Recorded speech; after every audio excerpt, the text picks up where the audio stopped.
किसी ने आज तक यह पूछ नहीं कि भारत में माइनॉरिटी कमीशन क्यों बना, इसकी जरूरत क्या थी, और माइनॉरिटी की परिभाषा क्या है भारत में, कौन माइनॉरिटी होगा, किस बुनियाद पे होगा, उसका बेसिस क्या होगा, यह किसी ने नहीं पूछा। क्योंकि हमारा तो एजेंडा ही कुछ और है, हमको क्या लेना देना है। 1993 में चुप रहे आप, 1995 में वक्फ प्रॉपर्टी कानून में वो तरमीम की गई, वो अमेंडमेंट किया गया कि भारत राष्ट्र की इंच इंच जमीन आपकी नहीं है।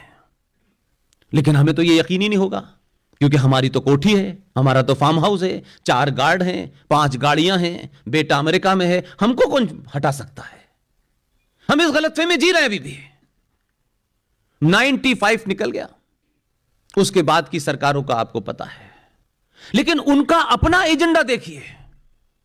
2004 में अटल जी की सरकार चली गई, उन्होंने इस पूरे दौर में कभी नुकसान का सौदा नहीं किया।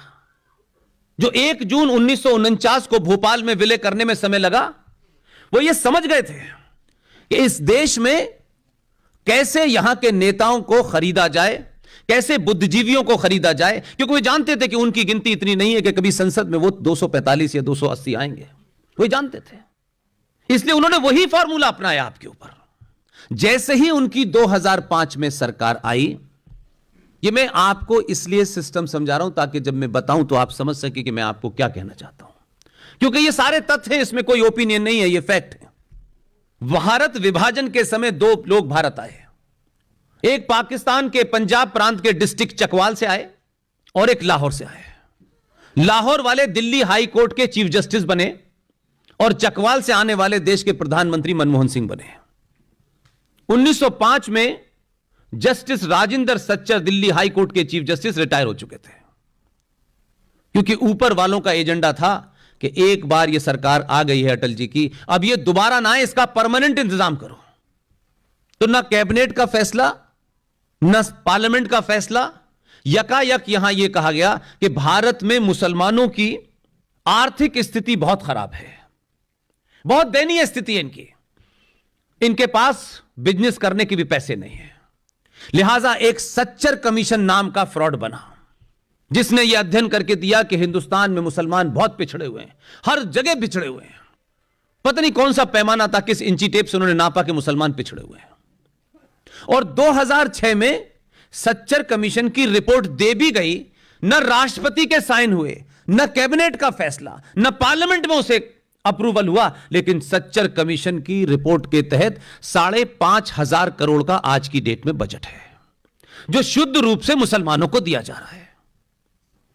क्यों उनको टैक्स फ्री लोन देना, सॉरी ब्याज फ्री लोन्स देना है, धड़ल्ले से दे रहे हैं, हम तब भी चुपचाप बैठे रहे, हम बोलते ही नहीं, और हमको लगता है कि सब काम सरकार करेगी। सरकारें भी 2014 के बाद से मुझे एहसास होता है कि अगर आपके लिए कोई काम सरकार कर भी दे तो आप फिर भी सड़कों पे निकल के उसका धन्यवाद नहीं करना चाहते। आप चाहते हैं ठीक है फेसबुक पे कर दिया, बड़ा एहसान कर दिया, क्या आपके अंदर इतनी कुंठा, इतनी इन्फिनिटी कॉम्प्लेक्स है कि आप अपने ही आदमी की तारीफ नहीं करना चाहते, क्योंकि कभी कोई सरनेम से चिंतित होने लगता है, कभी उसके इलाके से कोई चिंतित होने लगता है, कभी कोई उसकी वेशभूषा से चिंतित होने लगता है। आप चाहते क्या हैं? 900 साल के बाद भी आप इस स्थिति में आए हैं कि आप आज भी अपने मन की बात 900 साल के बाद कह पा रहे हैं। आपको हर एक का अनुमोदन क्यों चाहिए? मैं तिलक लगाऊं, मैं चोटी रखूं, मैं गेरुआ वस्त्र पहनूं, मैं रुद्राक्ष पहनूं, यह मेरी मर्जी है, इसका मुझे अनुमोदन किसी से नहीं कराना भाई, और भाईजान से तो बिल्कुल नहीं कराना। हम भाईजान के लिए जान देते देते अब हमारी जान नहीं बच रही है। इसलिए कोई भी आदमी जो सत्ता के शीर्ष पे बैठेगा, क्योंकि वहां की कॉम्प्लेक्स सिचुएशन को हम नहीं जानते, हम 5 से 6 लोगों का परिवार दिन से ढंग से चला नहीं पाते, लेकिन देश के प्रधानमंत्री को सुबह उठने से लेके रात के सोने तक 20-25 एडवाइस जरूर दे देते हैं। यह काम अभी क्यों नहीं किया? यह पहले करना चाहिए था। इसमें क्या जा रहा था कुछ पता नहीं हमें, और उसी से जनमानस तैयार करते हैं। इसलिए आज का सबसे बड़ा संकट यह है कि वो भी ये जानता है कि मैं भी इसी समाज से निकला हूं, इसलिए उसको साइकोलॉजी पता है। लेकिन अब अगर ये जो ऐतिहासिक क्षण है, ये जो चंद साल हैं आपके सामने, इन सालों में मैं पब्लिकली कहता हूं, ना हम 47 में थे, ना 1950 में थे, ना अंबेडकर को देखा, ना पटेल को देखा, ना नेहरू को देखा, और गांधी को देखना नहीं चाहते थे हम। लेकिन इस सब के बावजूद भी आज भी आपको और मुझे एक क्षण मिला है, एक लम्हा है। ये बहुत दिन तक नहीं रहने वाला। हम सोचे कि नहीं, अब तो राम राज आ गया है, एक आदमी बैठा दिया है, अब वही सब कुछ करेगा। शाम को गृह मंत्री हमारा दरवाजा खटखटाएगा, पूछेगा आप लोग ठीक ठाक सो रहे हैं, मैं जाऊं? ये लम्हा हर दिन कम हो रहा है, ये क्षण बहुत कम है। इसलिए इस गफलत में मत रहिए कि अब तो बस हम ही हम हैं। आपने 900 साल के बाद अपनी सामूहिक शक्ति का प्रदर्शन पहली बार किया है, और अगर आप गलती से इसमें गफलत में पैदा हो गए तो ध्यान रखिए कि आपका शत्रु आपकी इस क्षमता के खिलाफ किस हथियार को इस्तेमाल करना है वो वापस लेके आएगा। इसलिए इसका ध्यान रखिए। अब तक आपकी सामूहिक शक्ति का लोगों ने प्रदर्शन देखा ही नहीं था, क्योंकि आप यादव थे, ठाकुर थे, बनिया थे, ब्राह्मण थे, ऊंचे थे, नीचे थे, दलित थे, सब कुछ थे, लेकिन आप सनातनी हिंदू नहीं थे। यह दुनिया ताज्जुब करती है, क्योंकि दुनिया आपको चंद्रगुप्त से जानती है, आचार्य चाणक्य से जानती है।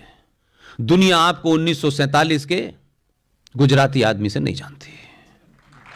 वो तो उन्हीं के द्वारा रखाए गए थे, वो तो उन्हीं के एजेंडे पे काम कर रहे थे। इसलिए अपनी भूमिका अपनी सामर्थ्य और योग्यता के हिसाब से तय करें।